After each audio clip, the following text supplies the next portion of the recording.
பொடி நடையாக அமெரிக்காவை வலம் வருவோம். கடல் மேல் சிவப்பு கம்பளம் விரித்து ஐரோப்பாவில் குடி புகுவோம். நம் காதலை கவி பாடவே செல்லியின் வைரனின் கல்லறை தோக்கத்தை கலைத்திடுவோம்.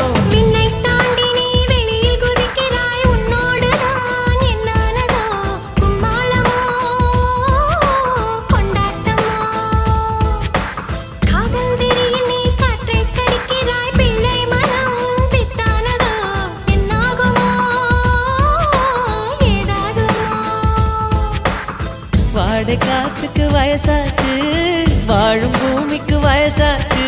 கொடியுகம் போனால் என்ன, காதலுக்கு எப்போதும் வயசாகாது.